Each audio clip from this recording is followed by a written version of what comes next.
যদি তোমার স্বপ্ন দেখার সাহস থাকে আর সেই স্বপ্নের জন্য যদি তুমি মরতেও রাজি থাকো, তবে জেনে রাখো টাকার অভাবে তোমার কোনো স্বপ্নেই আটকে থাকবে না। জ্যাক মা বিশ্বের অন্যতম সফল একজন ব্যবসায়ী ও আলিবাবা গ্রুপের প্রতিষ্ঠাতা হিসেবে জ্যাক মার খ্যাতি বিশ্বব্যাপী। বর্তমান সময়ে তার মোট সম্পত্তির পরিমাণ প্রায় 50.5 বিলিয়ন মার্কিন ডলার। তিনি বিশ্বের 17তম এবং চীনের সবথেকে ধনী ব্যক্তি। তবে শুরু থেকেই তার এই যাত্রাপথ এতটা সুমধুর ছিল না। আজ আমরা জানব তার এই বাধা বিপত্তি অতিক্রম করে একজন সফল ব্যবসায়ী এবং সর্বোপরি একজন ভালো মানুষ হয়ে ওঠার সংক্ষিপ্ত কাহিনী ও কিছু উক্তি। Learn from the mistakes the other people. No matter how smart you are, you will encounter these mistakes. You learn from mistakes not because you will be able to avoid mistakes. You were able to, when these mistakes come, this suffer comes, you know how to deal with it. Jack Ma Yun এর জন্ম হয় 1964 সালের 15 October চীনের ঝিংয়াং প্রদেশের Hangchow শহরের একটি দরিদ্র পরিবারে। ছোটবেলায় তার প্রথম প্যাশন ছিল ইংরেজি ভাষা।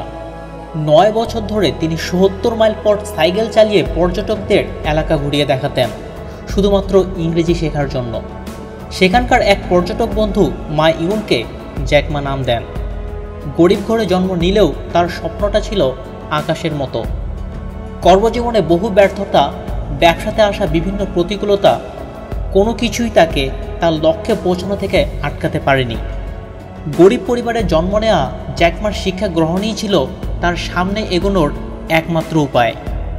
30টি প্রতিষ্ঠানে চাকরির আবেদন করে তিনি প্রত্যাখ্যান হয়েছিলেন, কিন্তু তিনি কখনোই হার মেনে নেননি।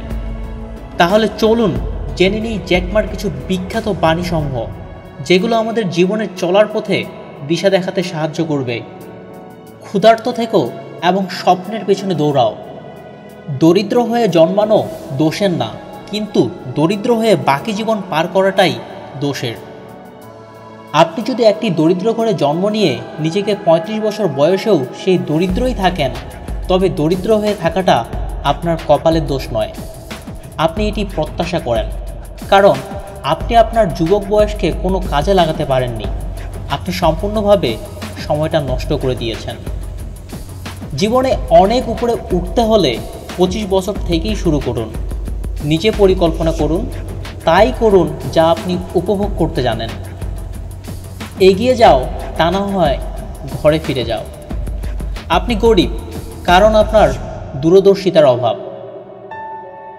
আপনার দারিদ্রতার কারণ আপনি ভীরুকে জয় করতে পারেননি। আপনি গরিব কারণ আপনি আপনার সর্বোচ্চ ক্ষমতা ব্যবহার করতে পারেননি। আপনি দরিদ্র, তাই সবাই আফসোস করলেও কেউ আপনাকে সচ্ছল বানিয়ে দিবে না। যখন আপনার বাবা মায়ের চিকিৎসার ব্যয় আপনি মেটাতে পারবেন না, কেউই আপনাকে তা দিবে না। নিজের জন্য নিজেকেই এগিয়ে আসতে হবে, চিন্তা করতে হবে, ভাবনার সাথে বাস্তবতার সন্নিবেশ ঘটাতে হবে। অনেকেই হতাশ হয়ে যায়। যখন আমাদের টাকা থাকে তখন আমরা ভুল করা শুরু করি। তুমি যদি হাল ছেড়ে না দাও, তবে এখনও তোমার সুযোগ আছে। হাল ছেড়ে দেওয়াটাই সবচেয়ে বড় ব্যর্থতা। কখনো সরকারের সঙ্গে ব্যবসা করো না, তাদের সঙ্গে ভালোবাসা রেখো, কিন্তু বিয়ে বসো না। আমি নিজেকে সব সময় আনন্দিত রাখার চেষ্টা করি, কারণ আমি জানি যদি আমি খুশি না থাকি, তবে আমার সহকর্মী, অংশীদার ও ক্রেতারাও খুশি থাকবে না। আমি প্রযুক্তিবিদ নই, কিন্তু গ্রাহকদের চোখ দিয়ে, সাধারণ মানুষের চোখ দিয়ে আমি প্রযুক্তিবিদ। সুযোগ যেখানেই নিহিত, সেখানে অভিযোগ আছে। ধন্যবাদ এত সময় ধরে ভিডিওটি দেখার জন্য। এরকম আরও মূল্যবান বাণী ও সংক্ষিপ্ত জীবনী পেতে আমাদের চ্যানেলটিতে এখনই সাবস্ক্রাইব করে পাশের বেল বাটনটিতে ক্লিক করতে ভুলবেন না যেন।